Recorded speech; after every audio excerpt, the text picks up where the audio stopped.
आराध्य देव के श्री चरणों में वंदन। जैन परंपरा का इतिहास पुस्तक के स्वाध्याय का आज 18वां सेशन है और 5वां अध्ययन जैन संस्कृति चल रहा था, जो ऑलमोस्ट कंप्लीटेड है, बट उसका कुछ टॉपिक रह गया था। तो उसे मैं प्रारंभ करूं उससे पूर्व अगर किसी की कोई जिज्ञासा है तो वो पहले पूछ सकते हैं।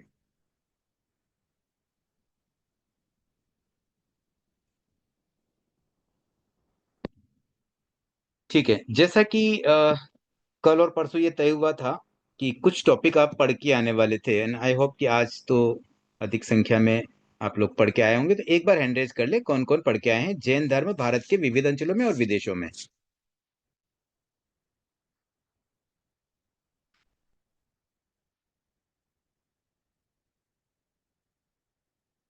ठीक है, काफी संख्या में आपने आज पढ़ा है।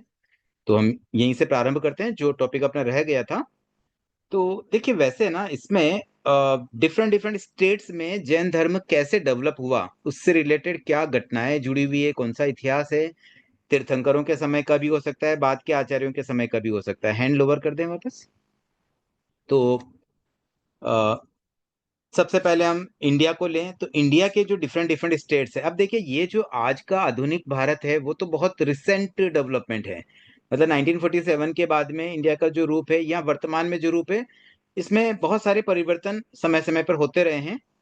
तो ये जो बातें अब चल रही है जैन धर्म के इतिहास की, तो जैन धर्म तो बहुत प्राचीन है। इवन भगवान ऋषभ के समय की भी कुछ बात का उल्लेख इसमें मिलेगा, या और कोई तीर्थंकर अरिष्टनेमी, भगवान पार्श और भगवान महावीर, तो ये सब बहुत पुरानी घटनाएं हैं।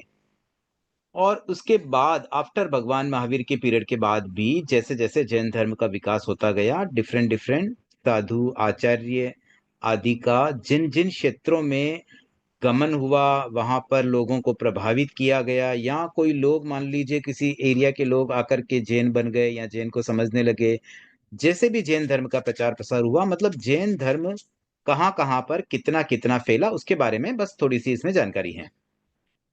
तो जैसे सबसे पहले बिहार की अगर हम बात करें, तो बेसिकली तो बिहार तो मानो जैन धर्म का एक कह दें कि मतलब हर्ट था। जैन धर्म से रिलेटेड काफी कुछ इतिहास बिहार से जुड़ा हुआ है। सबसे पहले अगर भगवान महावीर की बात करें, तो उस समय जो चेटक जो थे, भगवान के मामा भी थे, उनके प्रमुख श्रावक भी थे, वो वज्जी गणतंत्र के हेड थे, और उनकी राजधानी थी वैशाली, जो कि बिहार में स्थित है। इसी प्रकार से मगध के सम्राट श्रेणिक, श्रेणी का उल्लेख भी भगवान महावीर के साथ काफी जुड़ा हुआ है। वो भी, मगध भी बिहार का ही पार्ट था। और ऐसे बहुत सारी और भी बातें आती है। इवन जो श्रेणिक का पुत्र कुणिक भी जैन बना, महावीर और कुणिक के भी कई प्रसंग उसमें मिल जाते हैं। श्रेणी की रानी जो थी चेलना, चेलना जो चेटक की पुत्री भी थी, वो तो एकदम पक्की जैन धर्म की अनुयायी थी। और अ, उन्होंने तो अपने हस्बैंड श्रेणी को कितना मतलब समझा समझा करके आखिर मतलब अंत में जैन बना ही दिया। इसी तरह से वहां आफ्टरवर्ड्स, मतलब भगवान महावीर के बाद में भी, जब पहले तो जैसे नंद वंश चला, फिर नंद वंश के बाद में मौर्य वंश चालू हुआ। मौर्य वंश के प्रथम राजा थे चंद्रगुप्त। चंद्रगुप्त मौर्य की बात कल भी हमारी थोड़ी डिस्कस हुई थी। वो तो न सिर्फ जैन धर्म को उन्होंने स्वीकारा, बल्कि वो स्वयं मुनि बन गए, और भद्रबाहु स्वामी के साथ में उन्होंने दक्षिण भारत की यात्रा की, और वहीं पर वो समाधि मरण को भी प्राप्त हुए।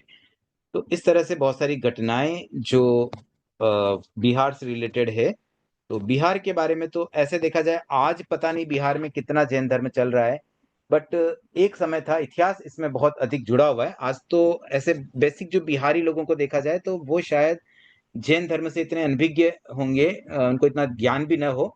हमारे जो कुछ लोग बिहार में आज दिखते हैं अलग अलग संप्रदायों के, वो भी मानो जो पहले राजस्थान में थे या कहीं और थे, वहां से वहां चले गए, और अब केवल वही रूप दिखता है, बट पास्ट बिहार का बहुत उज्जवल था।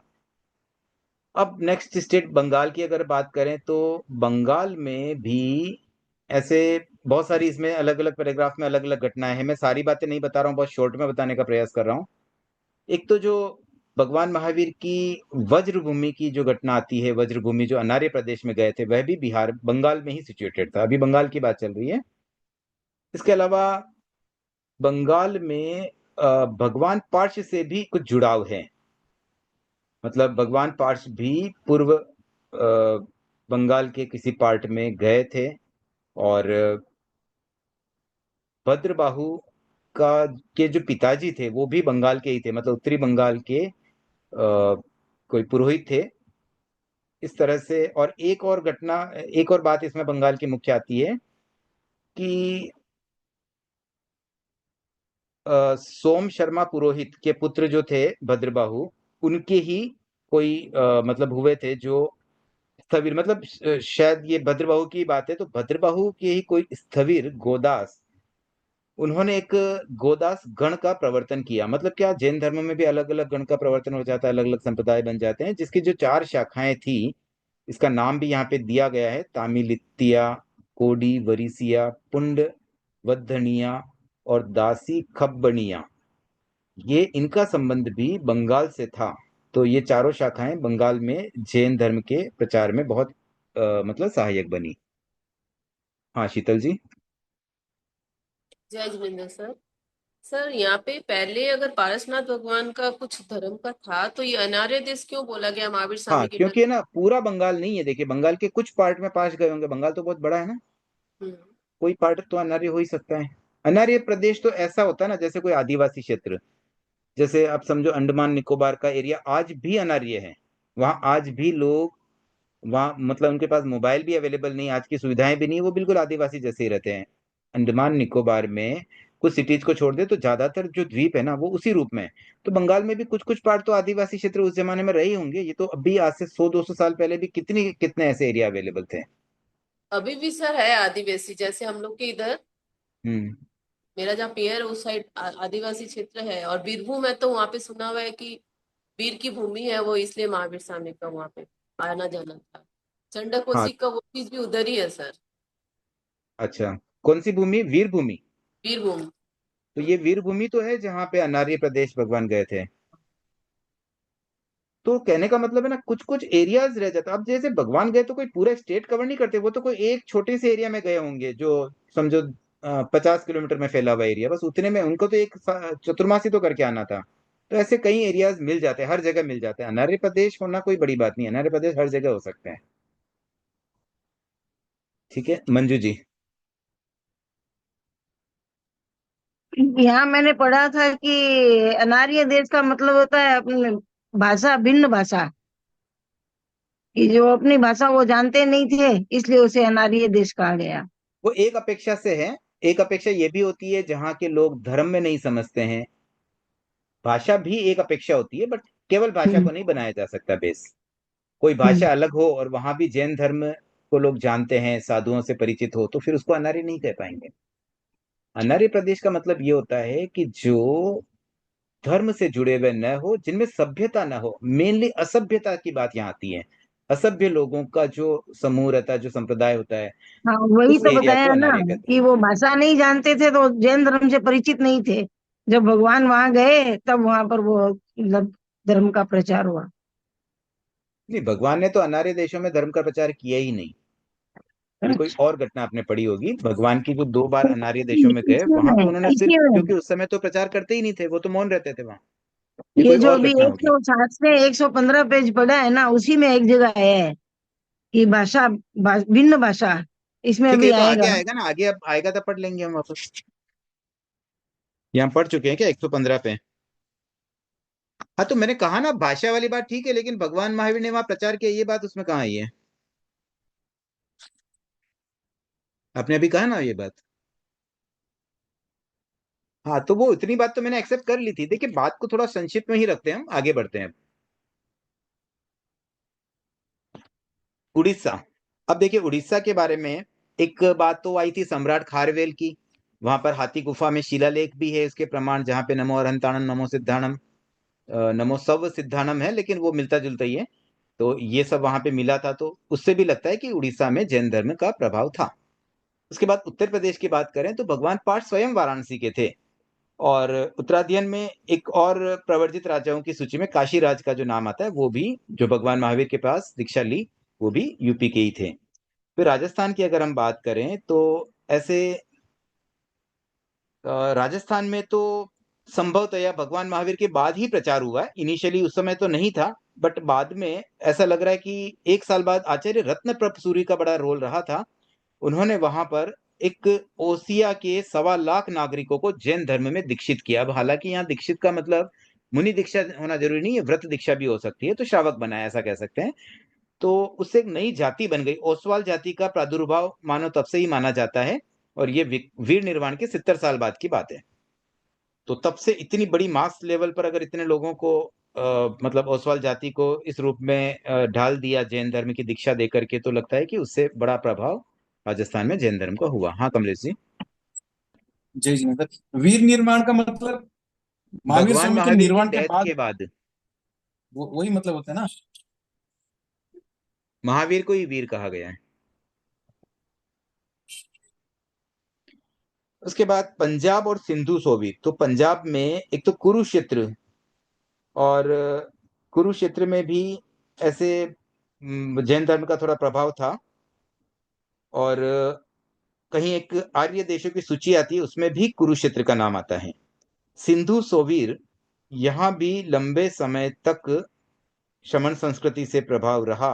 और भगवान महावीर ने एक और राजा उदरायन को जो दीक्षित किया था, वो स्वयं सिंधु सोवीर गए थे उनको दीक्षित करने। फिर मध्य प्रदेश में एक तो बुंदेलखंड की बात आती है। 11वीं 12वीं शताब्दी के समय वहां जैन धर्म का बहुत अधिक प्रभाव था। उसके बाद में एक कलचुरी की बात आती है, जिसकी राजधानी त्रिपुरा और रत्नपुर, वहां पर आज भी अनेक प्राचीन जैन मूर्तियां और खंडर उपलब्ध हैं।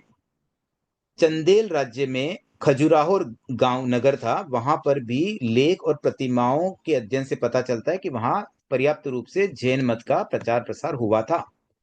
मालवा में भी अनेक शताब्दियों तक जैन धर्म का प्रचार चला, और व्यवहार भाष्य में भी उसका उल्लेख आता है कि जो अन्य तीर्थकों के साथ वाद विवाद की घटना आती है, वो मालव क्षेत्र बताया गया, तो वो मालवा ही होना चाहिए।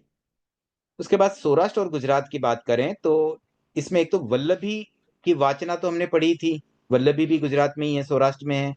और इसमें एक और बात यहाँ पर उल्लेखित हो गई, देवर्ति गमनी क्षमा शमन की वाचना भी वल्लभी में हुई थी। ये प्रश्न पहले आया भी था, मेरे जानकारी में नहीं था, तो अब ये भी क्लियर हो गया कि उनका भी स्थान वल्लभी बताया गया है। इसके अलावा गुजरात के कुछ पर्टिकुलर जो राजवंश थे, वो जैन धर्म के अनुयायी या समर्थक थे। उनमें चालुक्य, राष्ट्रकूट, चावड़ और सोलंकी ये प्रमुख हैं। अब बंबई या महाराष्ट्र की बात करें तो इनिशियली तो महाराष्ट्र अनार्य देश में ही काउंट होता था। अब देखो, अनार्य देश था जैनों की दृष्टि से, क्योंकि वहां पर एक तो नॉनवेज खाने वाले लोग थे, धर्म में इतना शायद नहीं रुचि रखते थे। पर सम्राट संप्रति ने जब अपने राज्य का प्रचार किया, मतलब उसको जब फैलाया, तो महाराष्ट्र तक भी वो पहुंच गए थे, और महाराष्ट्र भी उनके अधीन आया। तब उन्होंने वहां पर जैन धर्म का पर्याप्त प्रचार प्रसार किया, साधुओं के विहार के लिए अनुकूल वातावरण पैदा किया, जिससे साधु साध्वियों का विहार महाराष्ट्र में होने लगा। और एक समय तो ऐसा आ गया कि जैन आगमों की भाषा भी महाराष्ट्री प्राकृत हो गई, और कई विद्वान तो महाराष्ट्री प्राकृत को जैन महाराष्ट्री प्राकृत भी कहते हैं। तो ये अपने आप में एक बड़ा मतलब प्रूफ हो गया कि जैन महाराष्ट्री प्राकृत में इतने ग्रंथ लिखे गए, इतने आगम बाद में लिखे गए, तो इसका मतलब महाराष्ट्र में भी पर्याप्त लेवल पर काफी प्रचार प्रसार हुआ ही था। उसके बाद नर्मदा तट की अगर बात करें तो नर्मदा का जो तट है, वो वहां पर भी एक बात आती है। वैदिक मतलब पुराणों में एक बात का उल्लेख मिलता है कि उन्होंने जैन धर्म के उपासकों को असुर कहा है, क्योंकि वो तो नेगेटिव बात ही लिखेंगे। देखो, अन्य ग्रंथों में हो सकता है जैन धर्म के बारे में नेगेटिव वे में लिखा गया हो, लेकिन हमें उससे क्या, हम तो उससे ये पकड़ रहे हैं कि भाई अच्छा, नर्मदा तट पर भी जैन लोग थे, वहां पर जैन धर्म के उपासक असुर लोग, ऐसा वर्णन आता है पुराणों में, वैदिक किताबों में। तो वो ये तो मान रहे हैं ना कि यहाँ पर जैन धर्म के श्रावक थे। तो उसमें ही एक हेहय वंश जो नर्मदा तट पर मतलब जिसकी मानी जाती है इनिशियल सिचुएशन, और उसके ही राजा चेटक भी थे। उसके बाद दक्षिण भारत में तो बहुत सारी चीजें इसमें हैं, अलग अलग एरिया में हर पैराग्राफ में कुछ अलग अलग बताया गया है। तो दक्षिण में ऐसे काफी प्रभाव हुआ था, विशेष रूप से दिगंबर संतों का ज्यादा प्रभाव था। भद्रबाहु दक्षिण में गए और मेनली दुर्भिक्ष के कारण से वहां जाने का काम अधिक पड़ा। इसमें एक अरिष्ट नेमी की भी बात आती है, वो पल्लव देश में गए थे, वो भी साउथ में ही था। और इसके अलावा भी जैसे जब एक बार वहां पर कुंद कुंद की भी हमने बात पढ़ी थी, आचार्य कुंद कुंद, वो भी तमिल थे, मतलब उनका भी बर्थ प्लेस साउथ इंडिया ही था। फिर मैसूर में भी बताया गया है, वहां पर भी जैन मंदिर आदि काफी बने हुए हैं प्राचीन काल से। तो वहां भी कोई होयसल वंश के राजा जो थे वो जैन थे। कलचुरी में भी कुछ ऐसा बताया गया, कलचुरी वंश, उसके जो संस्थापक थे वो, उन्होंने जो भी दान पत्र बनाए थे, जगह जगह जो दान पत्र लगे, उनमें भी तीर्थंकरों का चित्र था। तो उससे भी समझ में आता है कि वो जैन थे। इस तरह से और भी इसमें बहुत सारी बातें हैं। गुप्त काल की बात है, कन्नौज की बात है। हर पैराग्राफ में से आप एक एक दो दो लाइन का अगर सार पकड़ लेंगे तो काफी कुछ सामग्री आपके पास हो सकती है। तो इस तरह से अगर आपको ये पूछा जाए कि पूरे जैन धर्म का भारत के विविध अंचलों में किस तरह से प्रचार प्रसार हुआ, तो आप ऐसे पॉइंट वाइज तैयारी करें और हर हर स्टेट में एक एक दो दो सेंटेंस भी लिखे, तो अच्छी खासी सामग्री इसमें हो सकती है। सुधा जी। सर, ये 1156 और 1167 ये ईसवी सन है क्या? कहाँ लिखा है? विज्जल, विज्जल। हाँ, ईसवी सन ही होना चाहिए, क्योंकि इस पैराग्राफ में सब जगह ईसवी सन ही आया है। ठीक है सर, थैंक यू। अब देखिए, विदेशों में जैन धर्म की जो बात है, ऐसे देखा जाए तो भगवान ऋषभ तो उस जमाने के थे जब सुषम मतलब काल चौथा आ रहा था, और तीसरे आर्य के अंतिम समय था। तो उस समय तो बहुत परिस्थितियां अलग थी। अब कौन सा एरिया, इंडिया की बाउंड्री कितनी थी, कहाँ वो रहते थे, इतना सब तो नहीं पता। लेकिन भगवान ऋषभ के बारे में जो बातें आती है, उसमें से कुछ प्लेस ऐसे प्रतीत होते हैं कि जो आज के वर्तमान भारत के बाहर है। जैसे इसमें कुछ भगवान ऋषभ से संबंधित प्लेस बताए गए। बहली, बहली का जगह बताई, बैक्टिया बलख में है, ये कहीं आउट ऑफ इंडिया है, मुझे भी पूरा नहीं पता है। फिर एक अंड बैला, ये अटक प्रदेश है। फिर यवन, जिसको यूनान में बताया गया है। सुवर्ण भूमि का उल्लेख आता है, वो सुमात्रा में है। पणहव, ये इसका भी उल्लेख आता है, जो ईरान का कोई पार्ट बताया जाता है। तो इस तरह से काफी एरियाज में भगवान ऋषभ का भी विहार हुआ जो भारत के बाहर थे। तो अब ये तो इतनी पुरानी बात है कि हालांकि उसका प्रभाव आज के वर्तमान, मतलब जो विश्व का रूप हम देखते हैं, उसमें कितना क्या रहा होगा, पर ठीक है, इतिहास में जो बातें आती है उसका यहाँ उल्लेख हो रहा है। उसके बाद में अरिष्ट नेमी के बारे में बताया जाता है कि वो मलय देश में गए। तो अब ये मलय देश भी कौन सा प्रदेश है, मतलब कोई ना कोई इंडिया के बाहर होना चाहिए। अब ये में भी मुझे ऐसा लग रहा है कि शायद ये है ना, बांग्लादेश के या म्यांमार के साउथ में कहीं रहा होगा। जैसे मलेशिया जो कंट्री है, शायद उससे इसका कोई संबंध हो, मलय देश नाम आ रहा है तो। उसके बाद भगवान पार्श के बारे में और बातें आती है। जैसे ऋषभ भगवान अरिष्ट नेमी की बात है, वैसे भगवान पार्श की भी बात आती है। उसमें भी कई क्षेत्र ऐसे बताए जा रहे हैं जो संभवतया भारत के बाहर रहे हो। इसमें बहुत सारे नामों की लिस्ट है, इसमें से कई नाम तो ऐसे लग रहे हैं जो शायद भारत के हो, बट उनमें से कुछ एरिया बाहर के भी हो सकते हैं।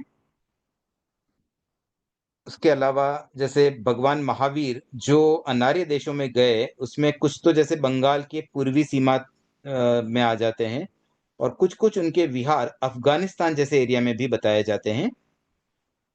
और जैन श्रावक है ना, समुद्र पार भी जाते थे, ये बात भी आगमों में कई जगह मिलती है। लंका में भी, श्रीलंका जो है वर्तमान के, वहां भी जैन श्रावक गए हुए हैं, वहां भी जैन श्रावक विद्यमान थे, उनके भी कुछ प्रूफ मिलते हैं। इसी प्रकार से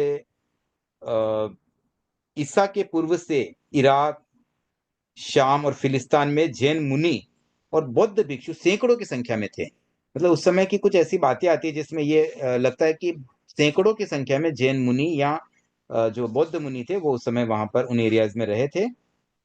और यूनानी लेखक मिस्र, एबिसिनिया और इथोपिया में भी दिगंबर मुनियों का अस्तित्व बताते हैं।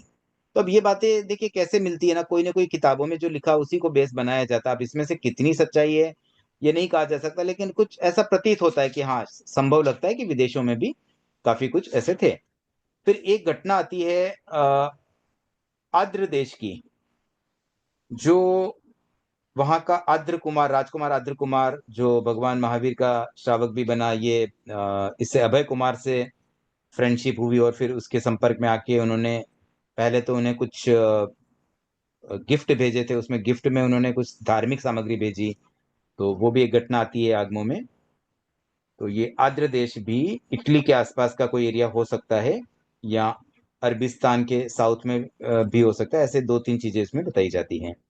फिर बेबीलोनिया, जो शायद यूरोप में है, वहां भी जैन धर्म का प्रचार हो चुका है, इसकी बात मिलती है।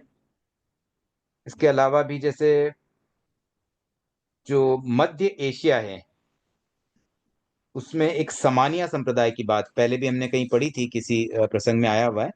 वो समानिया संप्रदाय भी एक्चुअली श्रमणों का ही अपभ्रंश के नाम से हुआ था, और इसमें यहूदी लोगों पर इसका अच्छा प्रभाव पड़ा था।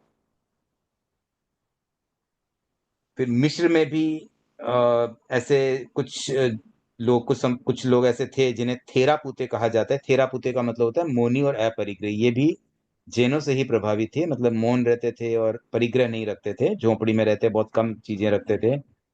फिर कालकाचार्य का भी आता है, सुवर्ण भूमि सुमात्रा में वो गए थे, और कोंच द्वीप, सिंहल द्वीप, हंस द्वीप, इन जगह पर सुमतिनाथ की पादुकाएं भी मिलती है। तो यह एक और तीर्थंकर का यहाँ उल्लेख आ जाता है।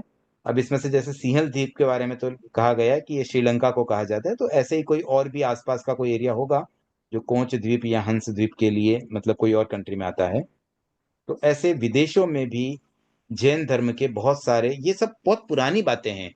अब आज के संदर्भ में देखेंगे तो आज तो क्या होता है कि भारत से कोई जाके मान लो अमेरिका रहने लग गए, फिर वहां पे उन्होंने अपना इकट्ठे होकर के जैन संघ बना दिया, या कनाडा में रह गए, यूरोप में रह गए, वो आज का आधुनिक संदर्भ अलग चीज है।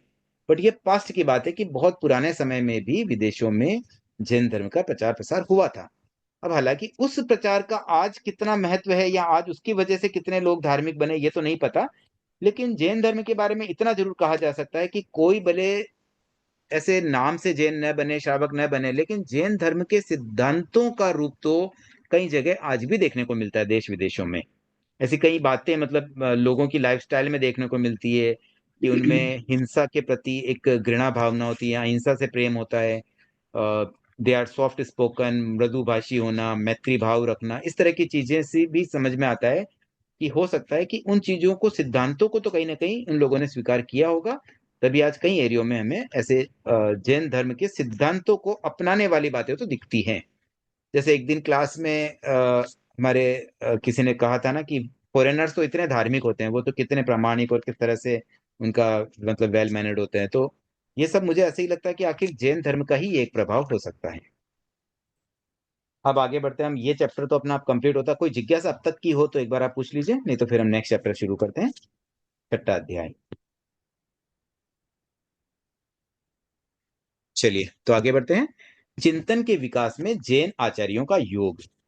अब देखिए, अध्याय तो एक ही बचा है, आज के लिए आधा घंटा है लगभग, और कल एक क्लास तो और हो ही जाएगी, तो मे भी सिलेबस थोड़ा रह जाए, तो हो सकता है कल हम 2 क्लास कर लें, तो आराम से ये कोर्स पूरा हो सकता है। अब मैं चाहूंगा कि ये थोड़ा सा तो टफ है, तो अगर आप चाहें तो इसको थोड़ा सा पढ़ पढ़ के करें, समय भले लगेगा लेकिन अच्छे से समझ लेते हैं। एटलीस्ट फर्स्ट 2 या 3 टॉपिक तो मुझे लग रहे हैं कि थोड़ा रीड करके करना ठीक रहेगा।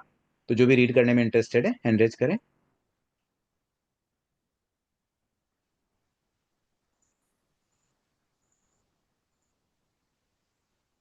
ठीक है, मंजू जी और ममता जी।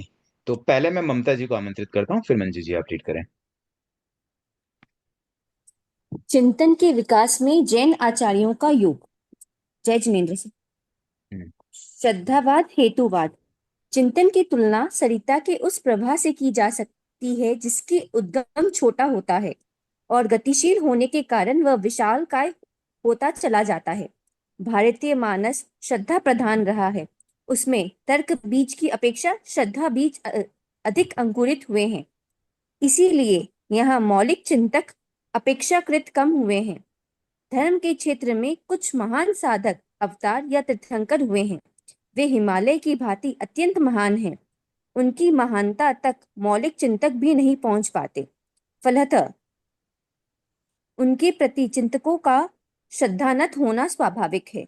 साधारण जन तो श्रद्धानत था ही, किंतु साधारण जन की श्रद्धा और चिंतक की श्रद्धा में एक अंतर था। हाँ, एक बार यहाँ साधारण रोकता हूँ ममता जी। देखिए, श्रद्धावाद और हेतुवाद, इन दोनों का पहले अर्थ समझते हैं। श्रद्धावाद का मतलब होता है फेथ करना, मतलब कोई चीज है ना, जैसे हमें भगवान महावीर पर श्रद्धा है और उन्होंने कोई चीज कही, हम उसको स्वीकार कर लेते हैं। उसमें हम कोई लॉजिक नहीं लगाते, कोई चिंतन नहीं करते हैं, सोचते नहीं। जिस पर भी हमारी श्रद्धा होती है ना, हम उसकी बात को तुरंत मान लेते हैं बिना सोचे विचारे। जैसे एक छोटा बच्चा अपनी मम्मी के कहने पर कुछ भी कर लेता है बिना सोचे विचारे, उसको कोई मतलब नहीं, मम्मी बोल रही है इसलिए कर लूं मैं। तो उस तरह की जो थॉट होती है ना, एकदम श्रद्धा के साथ काम करना, वो होती है श्रद्धावाद।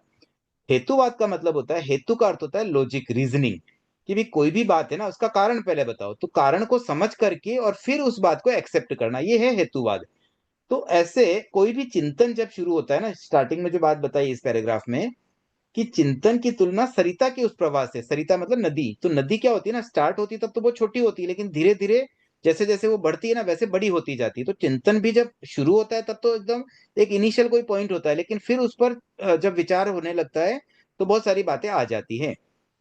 लेकिन जैन धर्म के संदर्भ में हमेशा यही रहा है कि यहाँ पर बहुत ज्यादा चिंतन नहीं रहा, यहाँ श्रद्धा ही अधिक रही है। मतलब कोई भी चीज भगवान ने कही, बस मान लिया और उसको फॉलो करने लग गए। गुरुदेव ने कहा शनिवार सामायिक करनी है 7 से 8, तो लोग सामायिक करने लग गए। अब हम सामायिक के चक्कर में शनिवार को क्लास भी नहीं करते, क्योंकि हमें इतनी श्रद्धा है कि नहीं, गुरुदेव ने कहा तो पहले वो प्रायोरिटी है। तो ऐसा मतलब अब तक जो बताया इस पैराग्राफ में वो यही है कि जैन धर्म मेनली श्रद्धावाद का मतलब उसमें ज्यादा बोलबाला रहा है। आगे कंटिन्यू करें। साधारण जन अपने श्रद्धेय की हर वाणी को श्रद्धा से स्वीकार करता है। चिंतक अपने श्रद्धेय की महान आध्यात्मिक उपलब्धि के प्रति श्रद्धानत होने पर भी उनके प्रत्येक वचन को श्रद्धा से स्वीकार करने का आग्रह नहीं करता था। आचार्य सिद्धसेन जैन परंपरा में मौलिक चिंतक हुए हैं। उनकी ज्ञान गरिमा अगाध थी। वे भगवान महावीर के प्रति अत्यंत श्रद्धा प्रणत थे, किंतु साथ साथ अपने स्वतंत्र चिंतन का भी प्रयोग करते थे। उन्होंने अनेक तथ्यों पर अपना स्वतंत्र मत व्यक्त किया।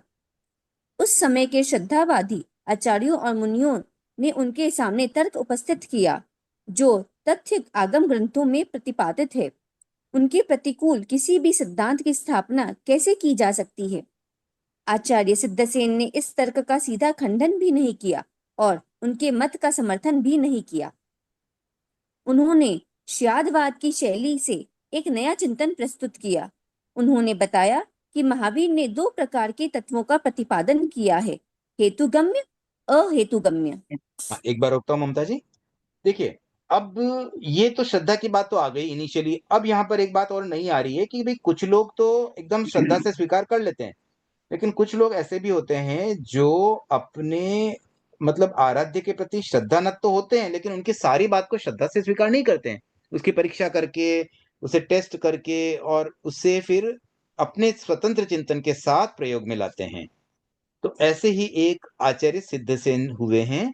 उनका भी ऐसा ही कुछ व्यू था कि वो भगवान महावीर की बात को भी चिंतन पूर्वक हेतु गम्य करके, मतलब उसको हेतुवाद के थ्रू एक्सेप्ट करने का प्रयास करते थे। तो वहां पर कुछ ऐसे लॉजिक आते थे श्रद्धावादी आचार्यों के कि भाई आगम में कोई बात लिखी है, इसके विपरीत तुम कैसे कुछ कह सकते हो। तब उन्होंने इस बात को सीधा खंडन भी नहीं किया और न इस बात को समर्थन किया। उन्होंने एक नई लैंग्वेज बता दी, उन्होंने एक नई बात रखी कि देखो भगवान ने जो तत्व प्रतिपादित किया ना, उसकी 2 कैटेगरी हैं। कुछ तो ऐसे तत्व है जो हेतुगम्य है और कुछ ऐसे हैं जो अहेतुगम्य है। हेतुगम्य का मतलब कुछ ऐसे तत्व है जिन्हें परीक्षा मतलब कसौटी पर कसा जा सकता है, परीक्षा ली जा सकती है, जिसको टेस्ट किया जा सकता है, जिसको सिद्ध किया जा सकता है। और कुछ ऐसे तथ्य हैं जिन्हें नहीं किया जा सकता है। तो जो हेतुगम्य है ना, उनके बारे में मैं कुछ नहीं कहूंगा, चलो भगवान ने कहा मान लेंगे। लेकिन कुछ कुछ ऐसी बातें हैं जो अहेतुगम्य है, मतलब सॉरी उल्टा बोल गया मैं, जो अहेतुगम्य है ना, उसको तो हम कुछ कर नहीं सकते, उसमें हमारे पास कोई हेतु रीजन लॉजिक नहीं है।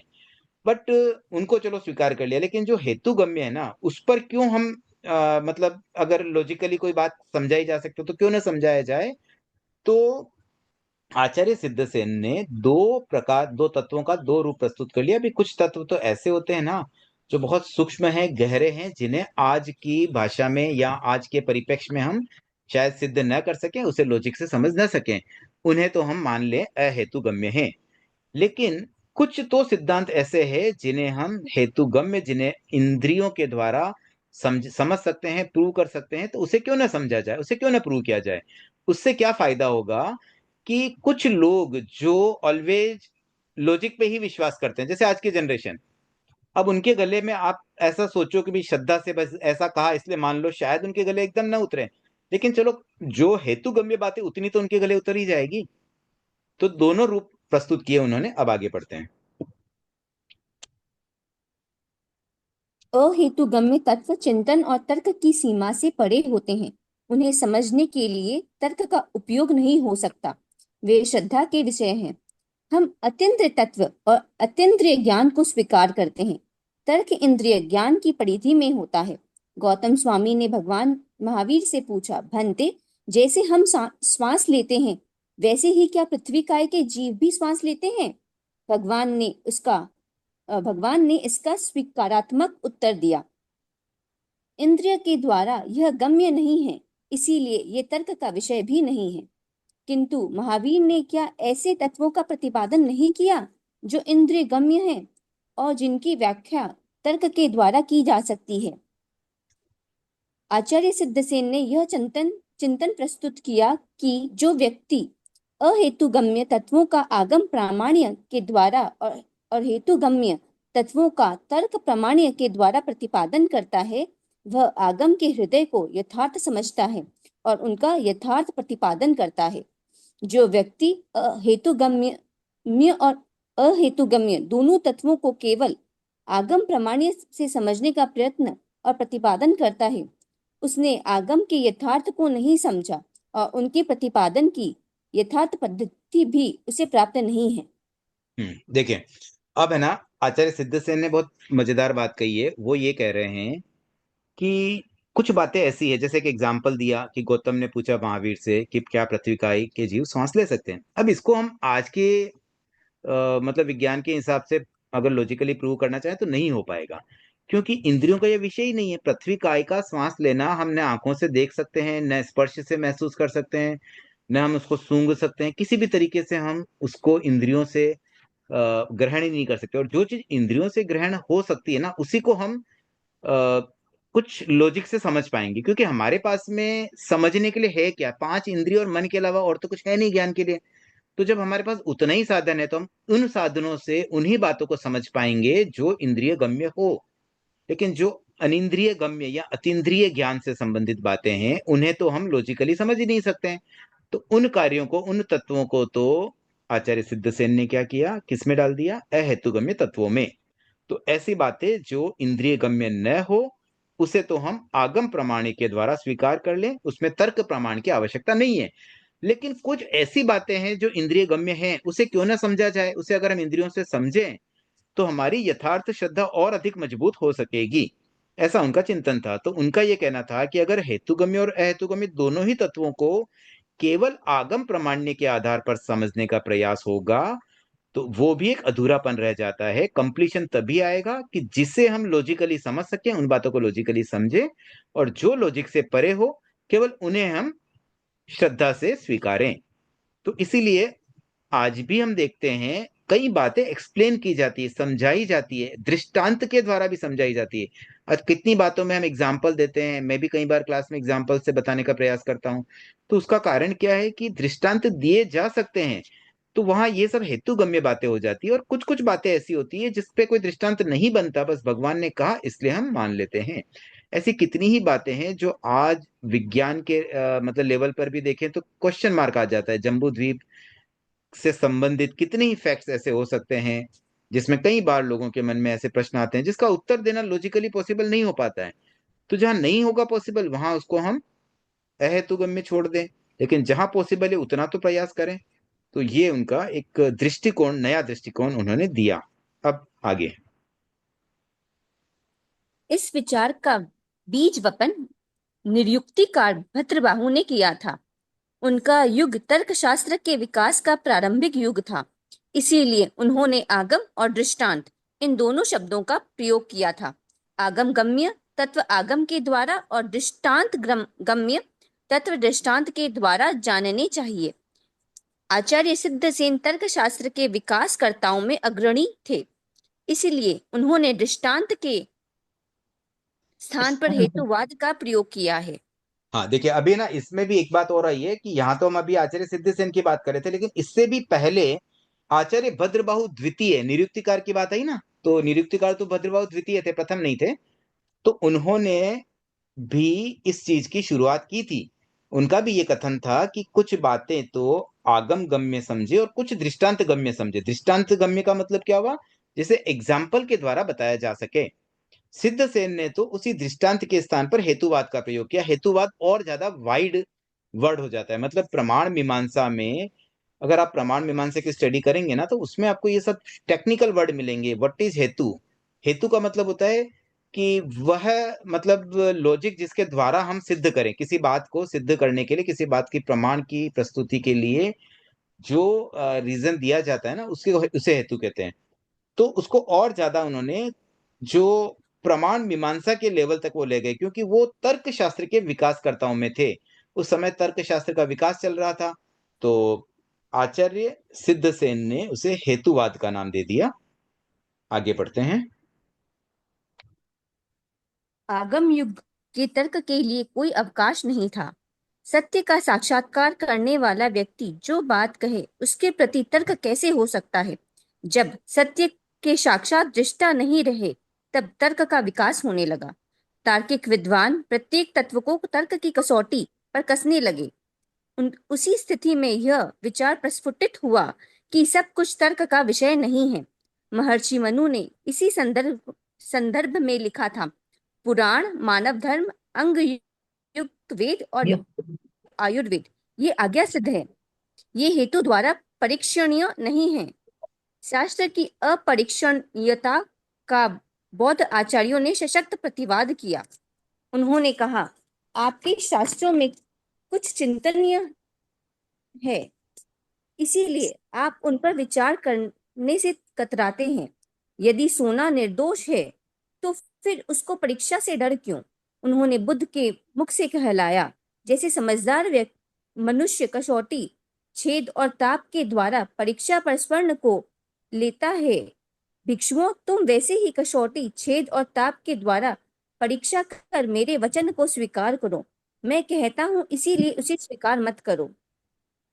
देखिए, अब यहाँ पर क्या हुआ कि और जगह पे क्या चल रहा है उसके बारे में बताया। जैसे महर्षि मनु की बात यहाँ आई, बौद्ध धर्म की बात आई, बौद्ध आचार्यों की बात आई। तो उनका भी व्यू कैसा हो रहा था कि जैसे महर्षि मनु ये कह रहे हैं कि कुछ कुछ चीजें ऐसी है जिन्हें आज्ञा सिद्ध है, उसके बारे में कोई कारण नहीं बताया जा सकता। बस ये आयुर्वेद में ये आज्ञा है, ऐसा करने से ये होता है तो वैसे ही करो, उसमें कोई लॉजिक नहीं होता है। इसी प्रकार से जो बौद्ध आचार्य थे, वो उनका कहना था कि नहीं नहीं, परीक्षणीय तो होना ही चाहिए, ऐसे कोई ब्लाइंड फेथ नहीं करना चाहिए। तो उन्होंने मतलब उनका ये कहना था कि भाई जैसे कोई मनुष्य सोना खरीदता है ना, तो सोने को टेस्ट कैसे करते हैं? कसौटी, एक ब्लैक कलर का पत्थर होता है ना, जिसके ऊपर सोने को घिस करके उसके कलर को देख करके जजमेंट करते हैं कि इज इट ए रियल सोना या मतलब नकली सोना। फिर उसमें छेद करके, मतलब उसमें एक छोटा सा होल करके अंदर तक उसमें देखा जाता है भी गोल्ड सही है कि अंदर तो कोई भरा हुआ नहीं, कोई और चीज, एक केवल बाहर सोने की परत हो, अंदर कोई और चीज हो। फिर एक ताप के द्वारा भी, उसको गर्म करने से भी पता चल जाता है कि गोल्ड है क्या नहीं है। तो ऐसे अलग अलग तरीकों से जैसे सोने को परखते हैं ना, वैसे ही मैं जो कहता हूं ना उसे ऐसे मत स्वीकार करो, उसे भी तुम कसौटी पे कसो और फिर उसको परखो। तो ये दोनों ही अलग अलग बात आ गई। एक तरफ तो महर्षि मनु की बात तो क्या आ रही कि भाई केवल श्रद्धा से मानो, कोई रीजन नहीं मिलेगा। दूसरी तरफ बोल रहे कि नहीं नहीं, हर चीज को परख करके लो। तो आगे अब जैन आचार्यों का इसमें क्या मत हो रहा है उसको हम थोड़ा सा और पढ़ते हैं। सर ये जो दो पैरा है, मतलब इसको दो छोड़ श्लोक है, दीजिए। वो छोड़ दो। हाँ। जैन आचार्यों ने इन दोनों अतिवादों से बचकर अपना चिंतन स्थिर किया। उन्होंने सूक्ष्म तत्व को आज्ञा सिद्ध और स्थूल तत्व को परीक्षा सिद्ध बतलाया। आचार्य सिद्धसेन ने स्वतंत्र चिंतन और हेतुवाद का जो मूल्यांकन किया, वह सबको मान्य नहीं हुआ। फलतः जैन परंपरा में दो धाराएं निर्मित हो गई, सिद्धांतवादी और तर्कवादी। एक सिद्धांतवादी बार यहाँ रोक रहा हूं मैं। देखिए अब यहाँ पर इसका कंक्लूजन क्या हुआ कि जैन धर्म ने क्या किया, दोनों को एक्सेप्ट किया। मतलब जैन धर्म में हमेशा ये बात मिलती है, सापेक्षता का सिद्धांत जो हमने शुरू में पढ़ा भगवान महावीर के सिद्धांतों में, वो बहुत महत्वपूर्ण यहाँ भी काम कर रहा है कि जैसी अपेक्षा हो वैसा समझो। जो चीज परीक्षा से परीक्षण किया जा सकता है उसकी तो परीक्षा कर लो, जो नहीं किया जा सकता उसे छोड़ दो। तो हेतुगम्य अहेतुगम्य की बात भी उसी पर आधारित हो गई। इसी प्रकार से यहाँ पर तत्वों के ही दो रूप बनाए कि एक सूक्ष्म तत्व है वो तो आज्ञा सिद्ध हो गए, भगवान की आज्ञा है इसलिए बस मान लिया, और जो स्थूल तत्व है उन्हें तो कम से कम परीक्षा से सिद्ध करो। और आचार्य सिद्धसेन ने जो हेतुवाद का मतलब एक मूल्यांकन किया वो सबको मान्य नहीं हुआ, क्योंकि जो श्रद्धावादी थे ना वो प्योर श्रद्धा चाहते थे। उनका ये कहना कि भाई जो सिद्धांत दिए गए भगवान के द्वारा जो उस पर हम बस अमल करें, उसमें क्या लॉजिक है, उसमें क्यों सोचना। तो आचार्य सिद्धसेन भी कोई ऐसे नहीं थे कि उनको श्रद्धा नहीं थी, श्रद्धा उनको भी थी, लेकिन उनका कहना है कि कुछ श्रद्धा से कर लो और कुछ प्रूव भी कर लो। तो जिन्होंने उनकी बात को अपनाया वो कलह तर्कवादी, और जिन्होंने नहीं अपनाया जो प्योर श्रद्धावादी बने कि भाई इस भगवान की बात में कोई प्रश्न नहीं, उसमें कोई प्रूव नहीं करना है, किसी ने पूछा उसका उत्तर दे सकते हैं, कैसे किण न्याय इसका उत्तर नहीं देंगे। आपने अगर आचार्य भिक्षु के साहित्य पढ़े हो, उनकी कुछ घटनाएं पढ़ी हो, तो आचार्य भिक्षु अक्सर कोई बात जब कहते थे ना, किसी किसी से मान लो प्रश्न करते, तो उत्तर में उनका वापस नेक्स्ट उत्तर ये होता भी कैसे हुआ, किण न्याय, मतलब इसका न्याय बताओ। ये न्याय बताना क्या है, तर्कवादी तो है, लॉजिक बताओ कैसे। अब आपने कोई बात की, किसी प्रश्न का उत्तर दिया, तो ये उत्तर कैसे बैठता है, उस उत्तर को जब आप सही ढंग से समझा पाए तो मुझे लगता है कि उसमें तर्कवाद का ही मानो एक रूप मिलता है। तो ऐसे तर्कवाद अधिक अच्छा है, ऐसा कहा जा सकता है कि जहां पर हम किसी बात को लॉजिकली समझें। जो बात नहीं समझी जा सकती उसे तो भले हम श्रद्धा का विषय बनाएं, बट जो समझी जा सकती है उसे रीजन से समझना जरूरी है। रीजन से समझेंगे तो वो आत्मसात होगी, वो बात हमारे गले उतरेगी। ठीक है, अब आगे मैं चाहूंगा एक बार मंजू जी से करवा लेते हैं। मंजू जी आप रीड करें। जय जिनेन्द्र, मैं 1 सेकंड में आ रही, 1 सेकंड। ठीक है, तो ममता जी आप एक बार कंटिन्यू करें, अगला पैराग्राफ से इनको ऐड कर तो दें। मैं करूं? हाँ सुधा जी आप कर लीजिए।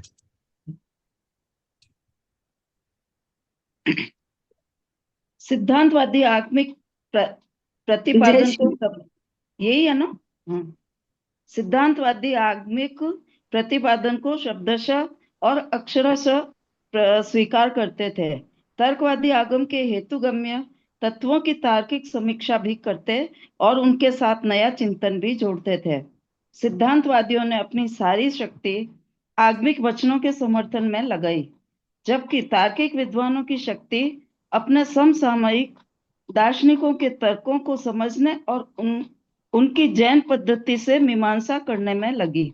उन्होंने दूसरे दर्शनों से कुछ लिया और उन्हें कुछ देने का प्रयत्न भी किया। यह समाहार की वृत्ति सत्य को अनेकांत दृष्टि से देखने पर ही प्राप्त हो सकती है।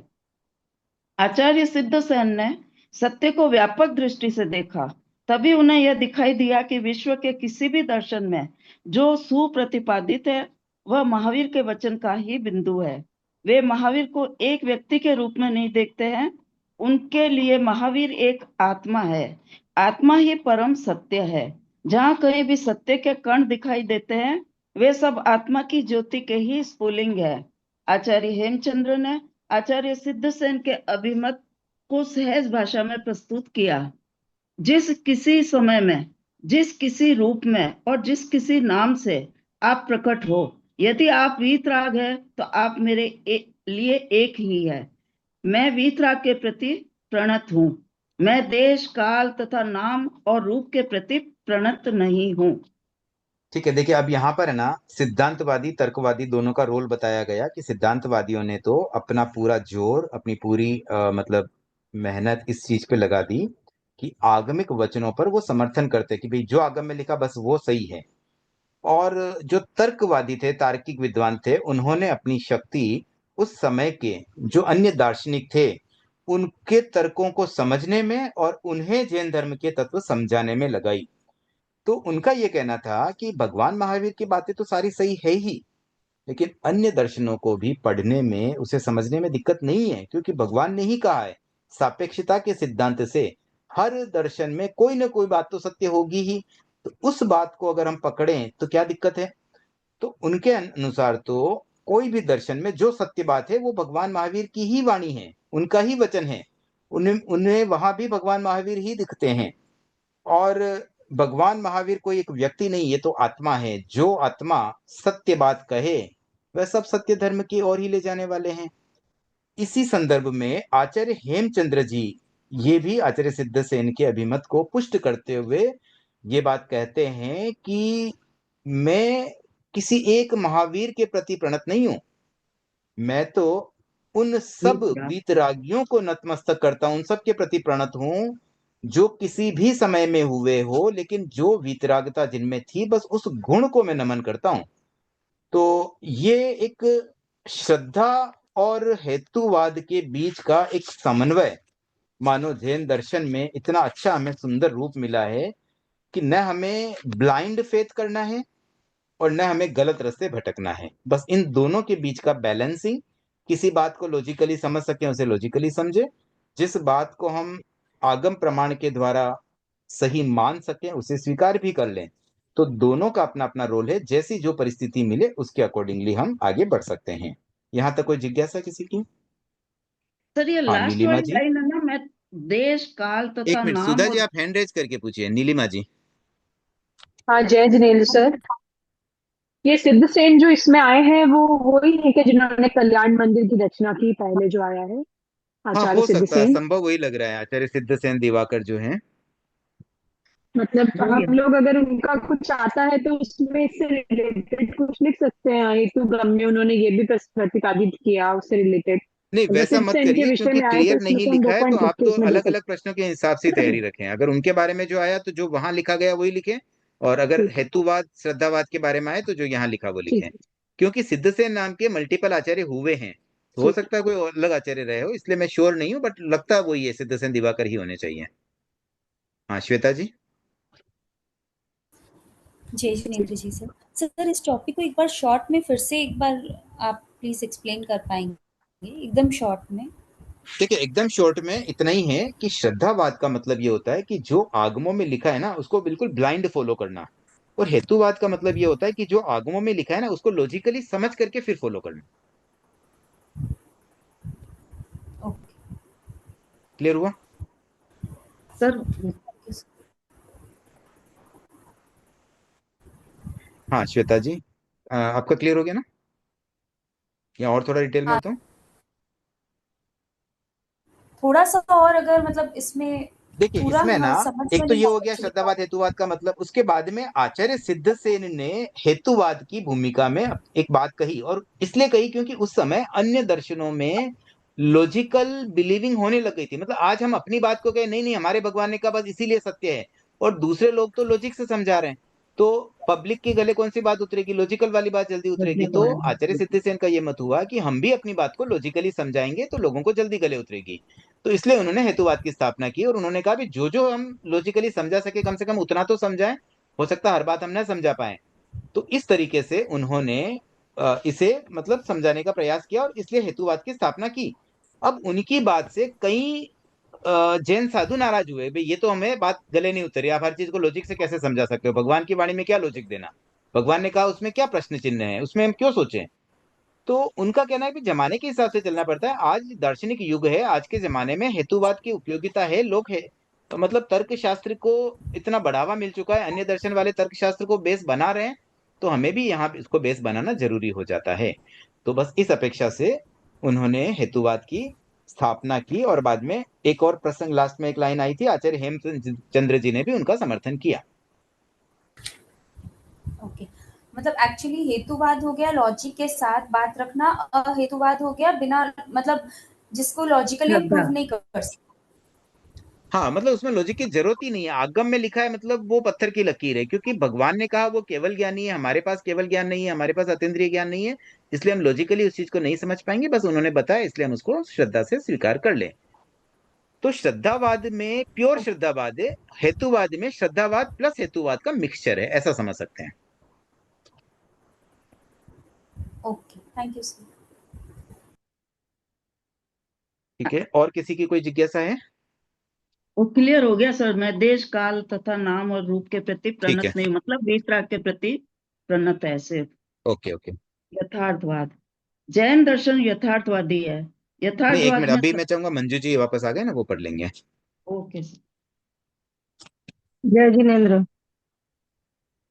यथार्थवाद, जैन धर्म यथार्थवादी है। यथार्थवाद में सत्य का स्वीकार श्रद्धा से नहीं होता।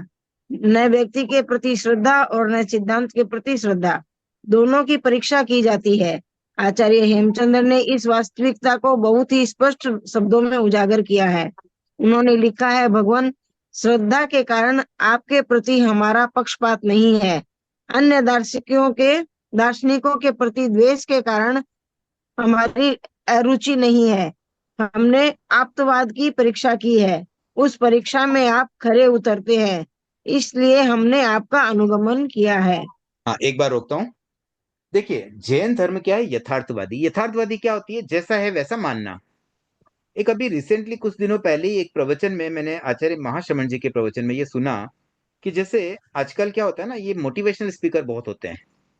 तो कोई मोटिवेशनल स्पीकर ऐसे एग्जाम्पल देते हैं कि एक ग्लास लेते हैं, उसमें आधा पानी भरा होता है। तो वो पूछते, बताओ इसमें पानी, इसमें क्या है? तो कोई बोलता है इसमें आधा पानी है, कोई बोलता है आधा खाली है। तो आधा पानी जो बोलेगा ना, इसका मतलब वो पॉजिटिव है, सकारात्मक सोच है। जो बोलता है आधी खाली है, मतलब वो नकारात्मक सोच है। तो आचार्य महाशमन जी ने कहा कि एक आध्यात्मिक व्यक्तित्व के नाते मैं इसमें एक बात और ऐड करना चाहता हूं। मतलब ये होता है एक सकारात्मकवाद, एक नकारात्मकवाद, एक होता है यथार्थवाद। तो यथार्थवाद ये कहता है कि ग्लास जो है ना, वो आधी खाली है आधी भरी है, दोनों बातें यथार्थ है। आप उसके एक एंगल को क्यों ले रहे हो? आप खाली, कोई खाली बोलते तो उसको नकारात्मक कहते हो, कोई भरी बोलता है तो आप उसको यही कहो ना कि भाई 50% वो खाली है, 50% भरी हुई है। एंड दैट इज द यथार्थवाद। जो जैसा उसको रियल दृष्टि से रखो, ये यथार्थवाद होता है। तब मेरे भी मन में आया कि ये जो मोटिवेशनल स्पीकर होते हैं ना, ये लोग क्या करते हैं ना कि किसी चीज में से अच्छाई को पकड़ते हैं और कहते हैं भाई आप उस अच्छाई को पकड़ो और अपने आप को अच्छा बनाने का प्रयास करो, तो ये हमारे लिए एक मोटिवेशन हो जाता है। जबकि यथार्थवादी क्या कहता है कि अच्छाई वाला पार्ट भी ठीक है, बुराई वाला, दोनों को देखो। मतलब आप ये भी समझो कि इसमें क्या पार्ट अच्छाई का और क्या पार्ट बुराई का, दोनों को यथार्थ तरीके से, मतलब रियल सेंस में अगर आप उसकी मीमांसा करेंगे तो वो यथार्थवादिता होगी, तो आप सम्यक्त्व कहलाएंगे। तो सम्यक्त्व में यथार्थवादिता का बड़ा महत्व है। तो ये एक बड़ा एक नया एंगल मुझे मिला उस दिन प्रवचन से। तो इस एंगल से भी अगर हम देखें तो ऐसा लगता है कि जैन धर्म यथार्थवादी है। यहाँ पर कोई ऐसा भी नहीं कि भाई किसी एक में कोई गुण है तो बस केवल वही गुणगान उसका कर लिया। जब तक कंप्लीशन न हो गुणों में, तब तक उसको हम एकदम बेस्ट नहीं कह सकते हैं, और जब तक उसमें एकदम से सारी कमियां न हो तब तक हम उसको वर्ष भी नहीं कह सकते हैं। तो यथार्थवाद में तो जिसमें जितनी अच्छाइयां उसको अच्छाइयों को भी बताएं और जिसमें जितनी बुराइयां उसको भी बताएं। जैसे भगवान महावीर के पूर्व भावों को भी हम पढ़ते हैं, तो उसमें तो कई जगह ऐसा उल्लेख आया, उन्होंने जो क्रूर काम किए उनका भी उल्लेख आता है। वो नरक में गए, वह भी बात बताई जाती है। वो स्वर्ग में गए, वह भी बात आती है। वो तीर्थंकर बने, यह भी बात उसमें आती है। तीर्थंकर बन के भी उन्होंने कष्ट सहे, ये भी बात आती है। उन्होंने जो गलत काम किया, उन्होंने कहीं प्रमाद किया, उन्होंने कहीं गलतियां की, वह भी बात उसमें आती है। और फिर वह वीतरागी बन के तीर्थंकर बने, उन्होंने धर्मोपदेश दिया, यह भी बात आ रही है। मतलब सारी बातें कवर की गई है। अगर हम सकारात्मक या मोटिवेशनल होते तब तो हम भगवान महावीर की केवल अच्छाइयों का ही वर्णन करते। लेकिन ये जैन धर्म का यथार्थवाद ही है, जो जैसा था उसको वैसा प्रस्तुत किया गया, उसमें कहीं कोई नमक मिर्च नहीं लगाई गई।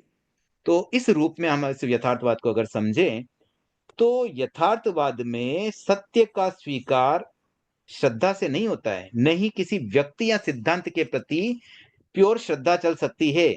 यहां परीक्षा आवश्यक है। और इसी संदर्भ में आचार्य हेमचंद्र जी ने कहा कि हमने आत्मवाद की परीक्षा की, आप्तवाद की। आप्तवाद क्या होता है? आप्त शब्द का मतलब होता है ऐसे व्यक्ति जिस पर आप ट्रस्ट कर सको। तो उस व्यक्ति पर मुझे ट्रस्ट करना या नहीं करना, पहले उसकी परीक्षा तो हो, तब हम उसे आप्त समझें, तब हम आप्त वाणी को प्रमाण के रूप में स्वीकार करें।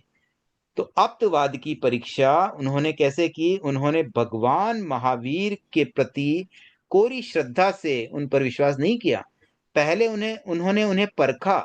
उन्होंने जो बातें बताई आगमों में, उन्होंने परखा कि ये बातों में आप खरे उतरते हो, तब जाके मैंने आपका अनुगमन किया। तो ये भी एक बड़ी अच्छी बात है कि ब्लाइंड फॉलोअर, आज कोई बच्चे बोल दें कि भाई आप जैन धर्म को फॉलो करते हो, हम आपके घर में पैदा हुए इसलिए हम भी जैनी बन गए और हमें भी फॉलो करना पड़ा, ऐसा क्यों?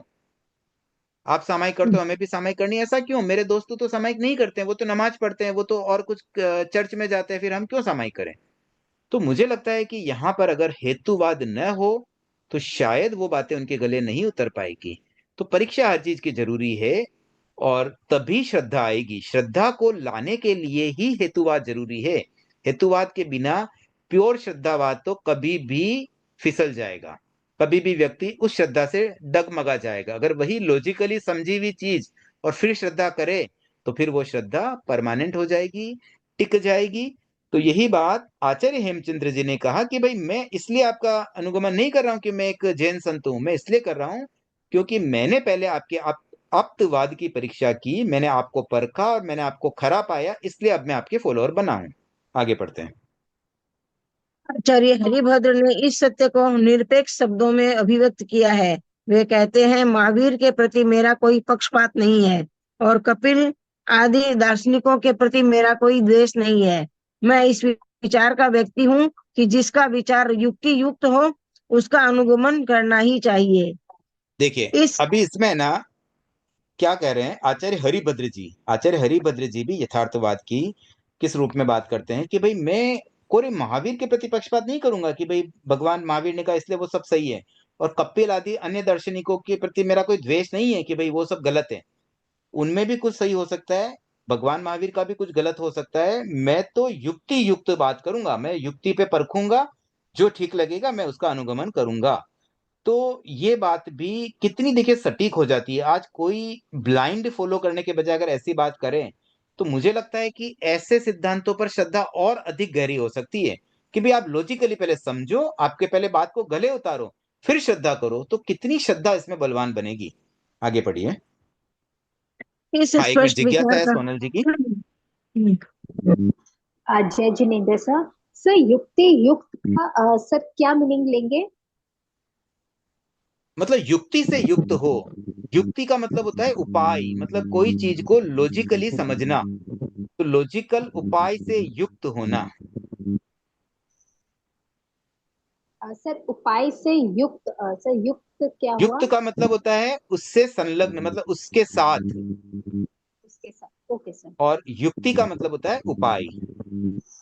उपाय का मतलब लॉजिक, कारण, रीजन से समझना, किसी बात को लॉजिकली समझना यानी युक्ति। और ओके सर। युक्ति से युक्त होना यानी युक्ति युक्त।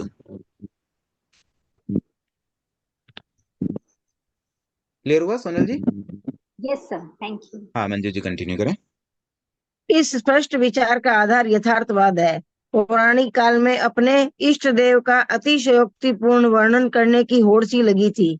फलतः जितने भी महापुरुष हुए उनका मानवीय रूप देवी चमत्कारों से आवृत हो गया।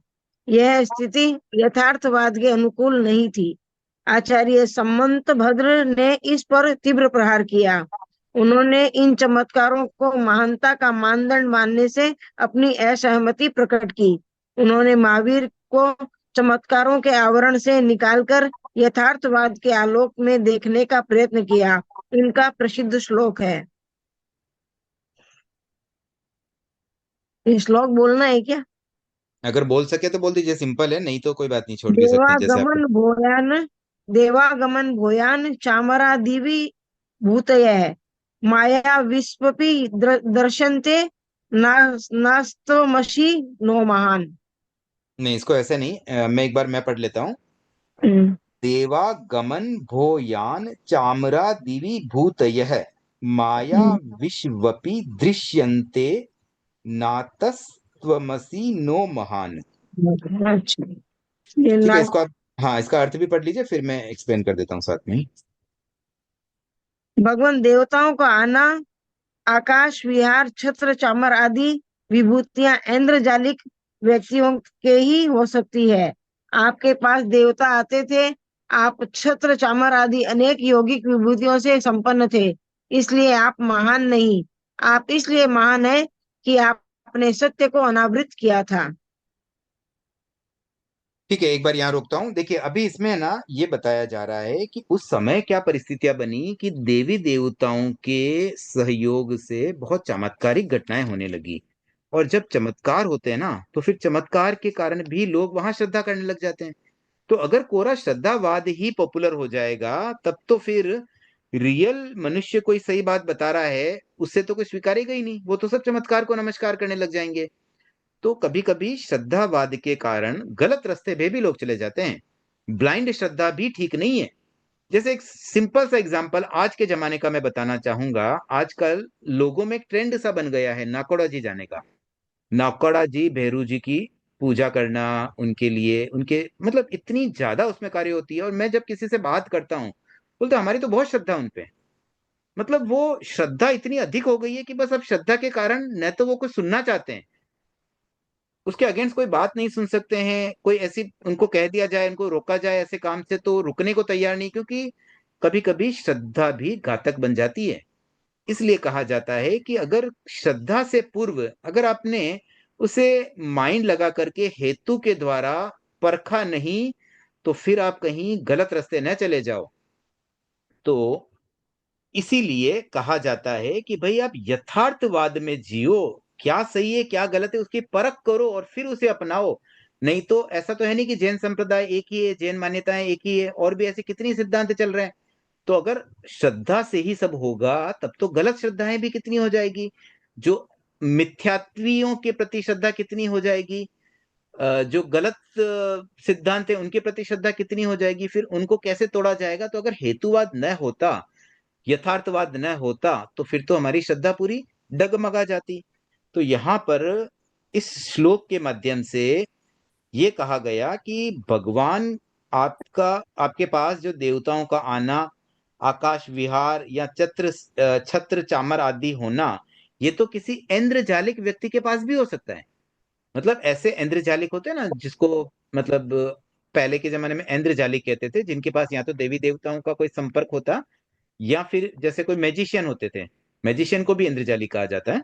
तो वो भी ऐसा कर सकते हैं। लेकिन आपके पास अगर देवता आते हैं, ये सब विभूतियां आती है, ये कोई आपको महान बनाने के लिए रीजन बने, ये बड़ी बात नहीं है। बड़ी बात ये है आप इसलिए महान है क्योंकि आपने सत्य को अनावृत किया, आपने सत्य को प्रकट किया, आपने सत्य की यथार्थ कथन सबके सामने की। आपके प्रवचन इंपॉर्टेंट है, आपके प्रवचन इतने यूजफुल है, इसलिए हम आपको मानते हैं। हम इसलिए नहीं मानते कि आपके यहाँ देवता आते हैं। देवता आना बड़ी बात नहीं है, देवता तो किसी के पास चले जाएंगे। अगर हम इस वजह से आपको महान बनाएंगे, तब तो देवता और कहीं जाएंगे तो वो भी व्यक्ति महान बन जाएगा। इसलिए मेन चीज उन्होंने इस चीज को पकड़ी। तो यथार्थवादिता यही करवाती है कि भाई जो रियल है ना उस पर हम जाएं, कोरी अंधी श्रद्धा कहीं हमें गलत रास्ते पर न ले जाए। हाँ सुधा जी। सर ये फिर हमारे सम्यक्तों में दोष भी तो लग रहा है। अगर जैसे भैरू जी को और हम एकदम श्रद्धा से मानेंगे, या एक तो ठीक है भाई किसी के साथ चले गए और हाथ जोड़ दिए, वो अलग बात है। बाकी तो हमारे सम्यक्तों में दोष ही लगेगा ना। हाँ वो तो है, अगर हमारे कॉन्सेप्ट थोड़े से इस तरह से गलत हो जाते हैं तो सम्यक्त में दोष लगने की संभावना होती है। वही के लिए मैंने कहा, ऐसे भाई किसी के साथ जाते ठीक है चले गए, पर अंदर से तो अपन समझ ही रहे हैं कि भाई ये तो लौकिक देव है। ठीक है, आगे कंटिन्यू करते हैं। समय भी हो रहा है, ऑलरेडी हो गया, बट मैं एक पैराग्राफ बचा है, एक बार एक मंजू जी इसे पैराग्राफ पूरा कर बचा। लीजिए।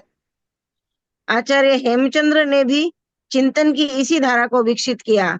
उन्होंने कहा, आपके चरण कमल में इंद्र लुढ़ते थे।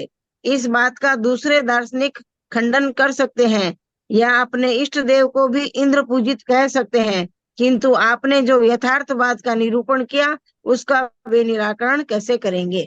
ठीक है, इसी बात को एक अलग तरीके से आचार्य हेमचंद्र जी ने प्रस्तुत की कि भाई अगर हम सिर्फ इस वजह से कि आपके चरणों में इंद्र आकर के लुढ़ते हैं या उन वंदना करते हैं, सिर्फ इस बेसिस पर हम आपको महान अगर साबित करेंगे, तब तो लोग अन्य देवी देवताओं की भी पूजा करने लग जाएंगे, क्योंकि उनका तो इंद्रों से रोज संपर्क है। भाई ये तो देवता रोज इंद्रों के पास बैठ रहे हैं।